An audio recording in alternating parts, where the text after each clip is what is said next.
এই তত্ত্বটি গণতন্ত্র বলে। ঠিক আছে, গণতন্ত্রের সংজ্ঞাটা শিখলাম। এরপরে রাষ্ট্রের সংজ্ঞা, রাষ্ট্রীয় উপাদান কয়টি করতে পারে।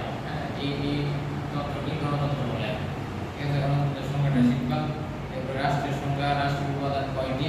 সবচেয়ে জনসংখ্যা নীতি পেল বিখ্যাত এরকম কথা বলতে পারে। জনসংখ্যা নীতি কোন দেশে? ব্রিটেনে। জনসংখ্যা সম্বন্ধে ব্রিটেনে।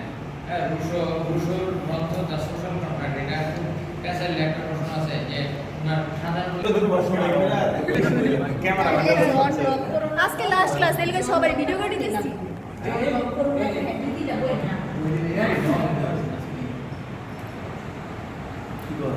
জন লকের দুইটা বই না পুরো লক দুইটা আঙ্গুল লাস্ট পিস স্যার কাছে আলোচনা হ্যাঁ জন লক অন লিবার্টি কি ক্লাস হলো সার্জিক্যাল ক্লাস কেমন হয়েছে কেন আসছে বুঝে বেটা বাইরে এরকম কথা বলতে পারে। জনসংখ্যা নীতি কোন দেশে? ব্রিটেনে। জনসংখ্যা সম্বন্ধে ব্রিটেনে। রুশোর গ্রন্থ দ্য সোশ্যাল কন্ট্রাক্ট, এটা খুব ক্যাসাল একটা